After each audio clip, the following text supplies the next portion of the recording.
Let's go kill the miners. Like I said before in previous games, I do believe I am the bad guy. And we just get right down to the brass tacks of it. I do believe we are the enemy. All right, that's all the enemies. One arterial leaf. A smithing stone 1. That's another pathway out of here. We don't want to follow that. Smithing stone 1. We've got a somber smithing stone over here. Yep, somber smithing stone 1. We can actually use that to upgrade the giant sword that we got. We came in from right here, right? There's another smithing stone 1. Some soft cotton. What? Soft cotton, I said. It's a usable item. It should be. Yeah. A soft but sturdy cotton formed from splitting open roa fruit in a particular manner. Craftable item. Attaching this cotton to the bottom of one's feet allows for temporarily reduction in fall damage and sound. It also reduces the sound of one's footsteps. If you must court danger, at the very least, tread lightly. Well said. Well said. All right, let's go to the left here. Is there a... No. Wonder if there was an illusionary wall there. Whoop, almost missed this one. Another smithing stone 1. Throwing a flashback. Jesus Christ. Jess, no! No! Absolutely not, no! Somber smithing stone 1. It scared the shit out of me. I ain't gonna lie, that scared the fuck right out of me. What are we dealing with in there? And whatever it is, it's a mouth breather. I don't know what we're dealing with here. I don't know what the fuck we're dealing with. Jess, thank you for spending your 5,000 rockets. I want you to leave now. Go to volleyball. Go on, go to volleyball. Well, the good news is we're prepared for anything, right? Sure? Okay. Let's get these off of the bar. Otherwise, I'm gonna misclick. Drink. Open. Boss fight! Let's go!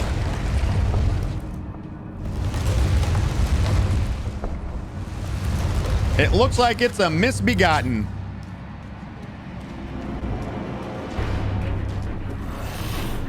Swing. And another swing.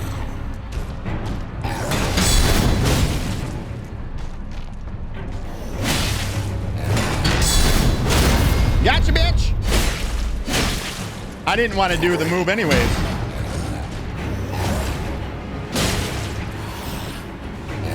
And another one. Oh, I missed. What a scrub.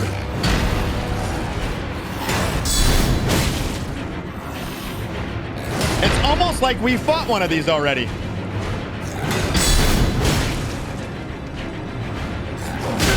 What? There it is.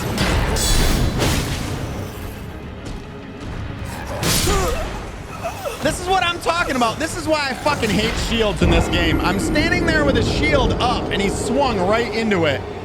And it still killed me. I don't understand. Like, this fucking game, man. I swear to God. Should be an easy victory. An easy win.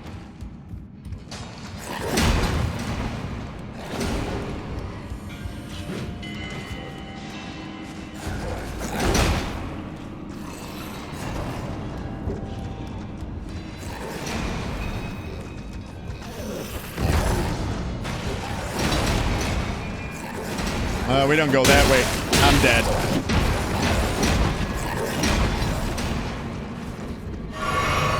I think we're gonna get chased by all of these guys all the way to the boss fight. All the way to the boss fight.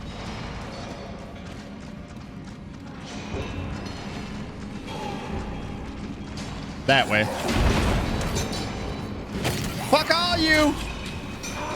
I hope you die!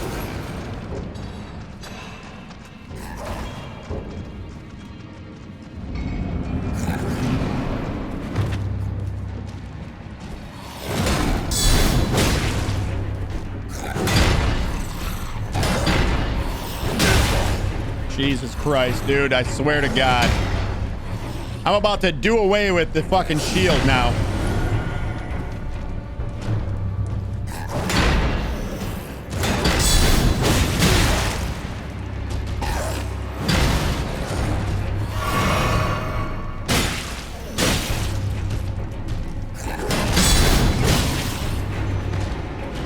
Dude, the longest windup I've ever seen.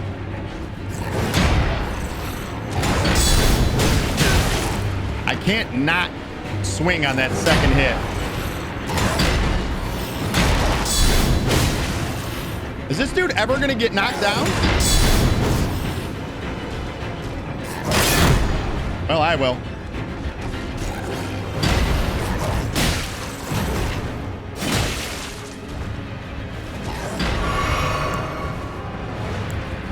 Bitch, let's play.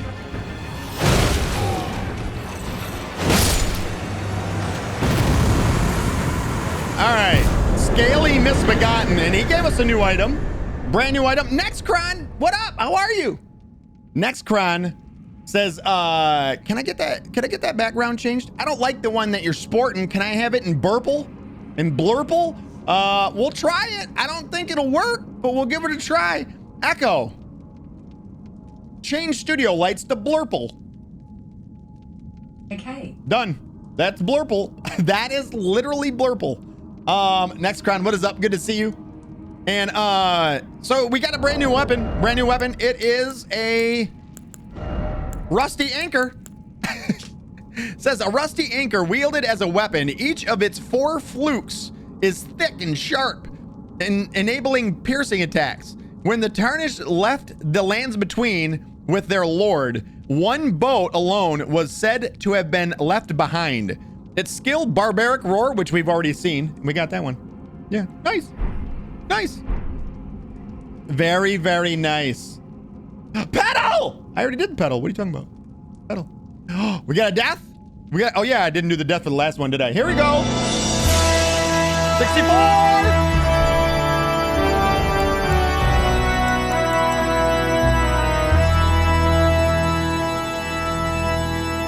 And the rusty anchor requires 26 strength and 9 dexterity in order to be able to use, by the way.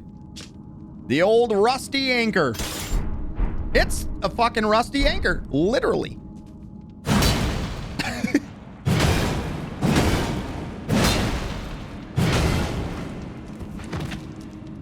I'm a little heavy with it on. That's only because I got a lot of other shit on me as well. Still. Nice. Nice. Only 5 more deaths to what? After 5 more, he's no longer allowed to die? Is that what it is? That's what it is, Jess? Is that what you're saying? 69? I have to remain on 69 forever. I see where this is going. I get it. Idiot. You know what? I think we're going to put the big old heavy large club as our secondary. Then have this as our main. All right, that is everything here. We're done with this dungeon. Another one down. We do have one more dungeon to do. Until funny number, said kind gentleman. Yeah, it's 69. Giggity. Okay. Oh, sexual 69. I get it now. Hold on. You guys, knock it off. Don't knock it off. Keep going. I do want to sit down here, re-up all of our drinks, and also we have a level up. We got enough for a level up. What are we putting this one into? We've already reached 14 dexterity. I guess we go in more in strength, right? We're going to 40 strength. Go all the way to 40. Go to 40! 40 is, I believe, the soft cap, if I'm not mistaken. One of the soft caps. 40, 55... and 80? 40, 55, and 80? Am I wrong with that? Does anybody know? Anybody? Bueller? All right, if we proceed out from here, you guys can see where we are on the map here. Let me open it up for you. Or not. Apparently, I'm about to get in a fight with some bats. Forgot them. We'll jump up.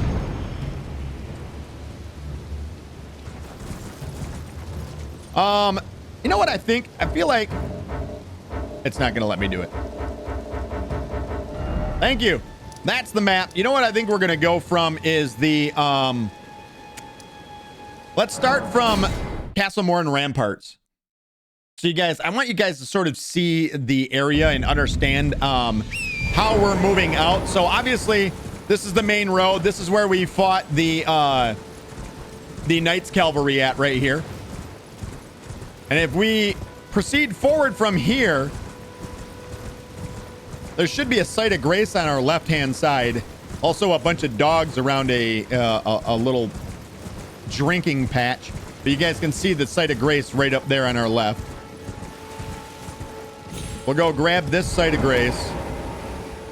And I think we'll go and do the tower here first. So right up here, you guys can see that there's a tower. And if you get a little bit closer and don't be shy, you can actually see there's a ballista up there and it's shooting at the demi-humans. So we're going to go ahead and make our way up there. And you got to be careful on the way up here. You can see there's these little plants that will open up. They will actually cause poison buildup. And you can actually see there's a dead demi-human right here that's gotten poisoned. But there is an item off to our left there. I'm trying not to run into the plants and do that, because we can get poisoned super fast. We got a golden rune 1 there. There is a dog here. Let's kill it before it notices us and murders. And then if we get out on the edge, we can actually start working our way up. And there is, it should be an enemy right here to fight. Smoldering butterfly off of him. And if we work our way up, we can actually get to where that guy is on the ballista, and we can take care of him. Right there? And there's a chest. What's in the box? A hand ballista and some ballista bolts. Let's check that out. Hand ballista. Hey? Someone say hand ballista? An unconventional ballistic device modeled on a weapon used to besiege castles, only capable of firing great bolts. Perfect for reckless acts such as storming a castle or facing an entire army alone. Its skill is kick. We've already read about kick, so there's that. And yeah, ballista bolts. Put some ballista bolts on that bad boy. We almost died. I almost backstepped right off of the fucking top of the tower. Wow. I don't think there's anything down here, but let's just make sure. No, there ain't. All right, that is it over here. Oh my God.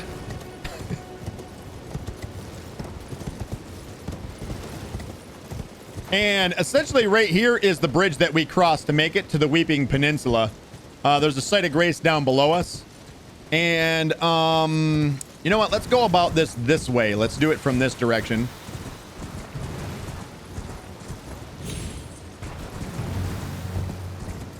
We'll jump back down where all the demi-humans were.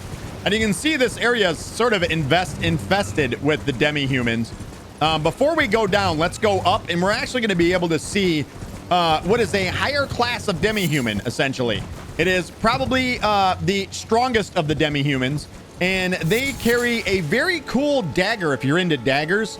I believe it's called the Bloody Dagger, if I'm not mistaken. But you can see he's resting. We're just going to go ahead and sneak up on him here and kill him.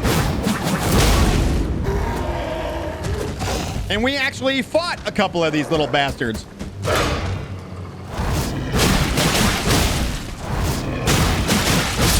And we'll just use our Ash of War to quickly put them to shame. And it is a rare drop for you to get their dagger from them, but it is possible to get the dagger that they're carrying. And it's cool because it scales with strength and arcane at the same time, because it actually causes blood loss buildup. Only demi daggers. They are so cute. Aw, look at them. Look, give me demi daggers. Give me demi daggers, bro. Goobs, I appreciate you. I appreciate you. You get me. I believe you're my spirit animal now after that. So if we come down here, we're essentially just working our way away from that that tower there. There are demi-humans sort of hiding out here in the bushes. And there's an item sort of meant to gather your attention so that you grab it. And yep, misbegotten up here.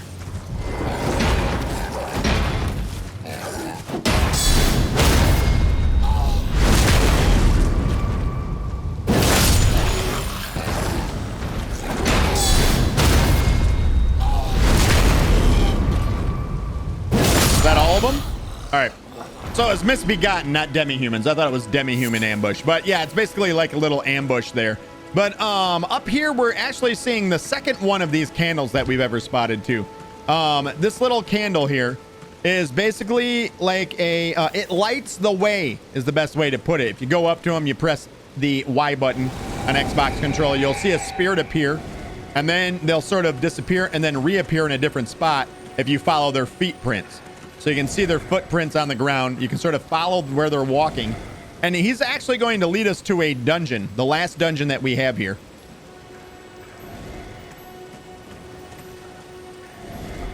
Lead the way, by all means. Go ahead.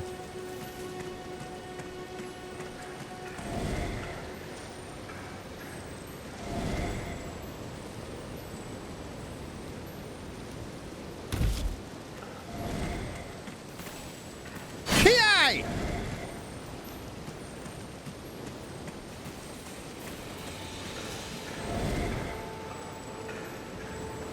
And you do not have to follow these guys. They're just meant to sort of give you a clue that there is something in the vicinity. It's kind of, yeah, so slow, I know, right? You don't have to follow them, but yeah. Dead man walking. Goob says dead man walking. All right, so this is a trap. Just so you know, you can see that the ground is cracked. You can simply walking around the crack, go to the chest if you really want to see what's in the chest. And it is a pickled turtleneck. So that is the bad way to enter into this cave. You know what? It's kind of dark here. I almost wonder if we should go. You know what? Before we do this cave, we're going to go get ourselves a lantern. We're going to go get a lantern. A lantern, a very useful item. It is like a torch, except for you don't have to hold it in your hand. And since we don't have one yet, we might as well go and get it. And along the way, we can actually... So we'll come back to this cave here. Just because it's easier when it's not dark.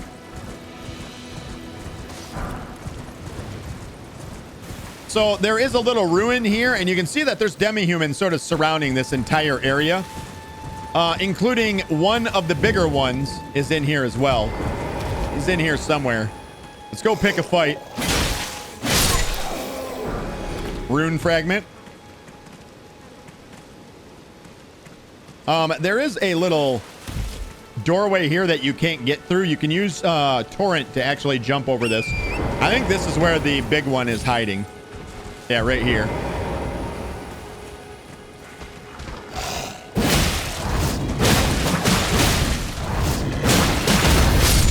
Dead.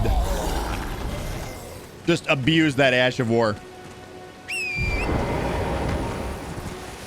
And we'll just do the old jump over.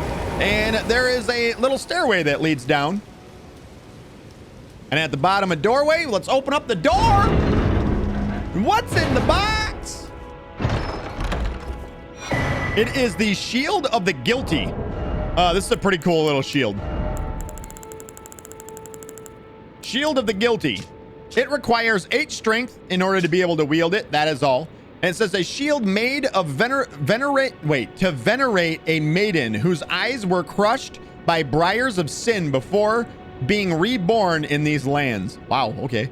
Venerating the repose of the soul, this shield boasts focus. The briars can be used to attract foes, and it has shield bash as a skill. And basically what it does is you can hold it out in front of you, use shield bash, and it was, I believe it causes blood loss buildup. Yeah, blood loss buildup of 50.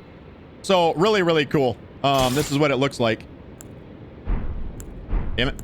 Yeah, get it. No, damn it. Thank you. That's what it looks like. It's just a little baby shield. And you can do that and just charge it shit. It's a pretty cool little shield. Not really meant for blocking, by the way. Oh, I suppose we should look and see what the... What? Where's the... Hello? Hello? Thank you. It is 68% physical damage reduction. So you only negate, when you block an attack, you only negate 68% of the damage. And I think we're done in here.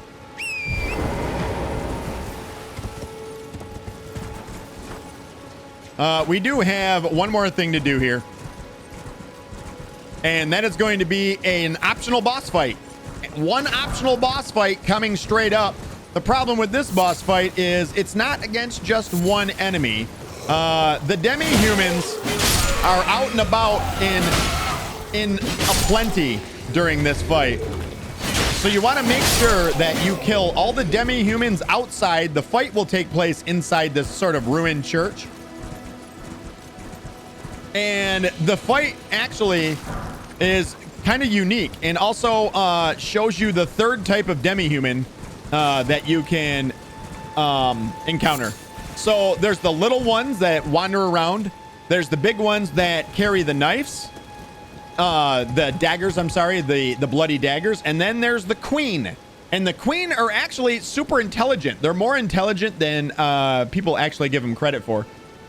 An easier way to fight her is to do it on horseback. You can run around and sort of ad clear up to the point where you want to fight her. That is a way to do it. Or you can jump off and just focus her and try not to get hit by the other ones. Choice is yours. I'm just going to ride around and kill all the other ones first. Let's kill all these little bastards first. Maybe.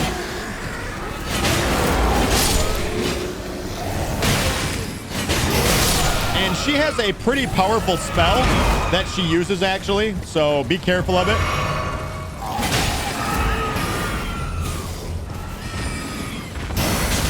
That one right there. It can hit you multiple times. Slow down.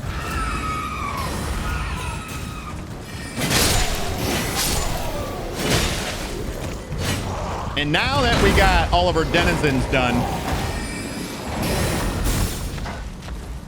we'll get up close and personal. Or not.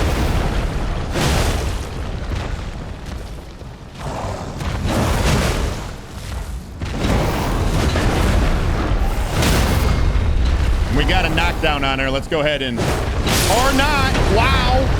What was that? That was horrible. I almost died right there. That would have hit me, I'd have died.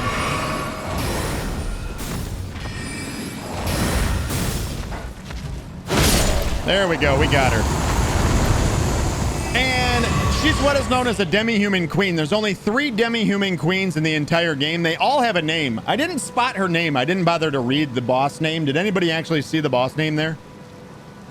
There's 3 named ones in the entire game. I forget which one this one is. But we got the demi-human queen staff. So that is a staff for casting spells. It requires 10 intelligence and 6 strength. And it says the glintstone staff styled as a scepter, a gift once given to the demi-humans to foster peace. It can be wielded by even those of low intelligence. Sneered at by fools in the academy. It has no skill. And then the other thing that we got was the crystal burst spell. And it can actually, this can actually do quite a bit of damage to you if you get caught by more than one of the bursts. So it essentially sends out like a fan of glintstone. Well, here, I'll read it. One of the glintstone sorceries of the Academy of Raya Lucaria fires a burst of glintstone crystal shards. This sorcery can be cast repeatedly and while in motion. Charging increases potency. A sorcery of the Crystal Cadre, a group of sorcerers who pursued wisdom of the stone. The secrets locked in a faint cognition of crystallians. Now, this kind of shows how, it's a good word for it. Kind of shows just how intelligent the demi-human queens are, and also demonstrates this whole scene here demonstrates the hierarchy of the demi-human race. So they have like the regular normal guys that walk around. Those are just, they're always male. The other stronger males, and considered the strongest of all the demi-humans, is the ones with the what do you call it, the bloody daggers. And then essentially the leader, the queen, so we know it's a matriarchal society that they have, is the demi-human queens, and they are always considered smart. So if we can think back of all of the demi-humans that we've kind of encountered along the way, one that should immediately pop into your mind is Bach, our little friend Bach. And you'll remember that when we first came upon him, he was essentially cast out of a cave. We went back in, we retrieved a sewing needle, and unlike many of the other men that we've encountered, the demi-human men, Bach can speak and seems more intelligent than the others. And he said that he learned how to sew from his mother. So the idea is that, and what you're led to believe is that basically Bach's mother was teaching him and basically helping him become intelligent. She taught him things where normal men in the demi-human society are not taught. So he also says during his conversation that she was sent away, and before she was sent away, she taught him how to use the seamster, or the trader, or the tailor's tools. And so you're sort of led to believe that she taught him that wasn't allowed. She was sent away, and then after she was sent away, because he's intelligent, and that doesn't coincide with their society, he's kicked out of the cave, and then we happen upon him. So I'm guessing that this is completely a guess, this is my own personal guess, is that it was probably a demi-human queen that turned him into a bush when we first came upon him. So yeah, Crystal Burst. Did I finish reading the rest of Crystal Burst or no? I don't think I did. That's my thought, at least. That's my hypothesis. Bach is a Swedish word for book, so he better damn well be able to at least leaf through a book. I bet you he can. No, Bach is actually, he's very subtle too. He's a very shy, timid creature, unlike the rest of the violent men that you see. So he really didn't fit in with the other men. So you can see why he was actually kicked out. And it just so happens the boss of that cave happens to be two of the bigger demi-humans, the ones that carry the bloody dagger. I can't remember the name of them. But okay, so this says a sorcery. Wait, I did read it all, didn't I? Yeah, I did read it all. So the fact that she's even wielding this as a spell says that she's pretty intelligent. Another falchion. Hence, they have no libraries. Exactly, stupid men. What? No. We do get an arterial leaf. And over here, we can actually pick up another crystal tier. It's hidden off on the side here, out of the back. Lots of people come and get this pretty early on. It is the Faith Knot crystal tier.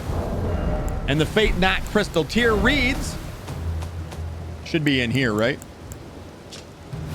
A crystal tear forms slowly over the ages where the Erdtree's bounty falls to the ground. It can be mixed in a flask of wondrous physic. The resulting concoction temporarily boosts one's faith. And I believe it is a increase of 10 to faith. And that, I do believe, is everything down there. Yeah, I think that's everything down there.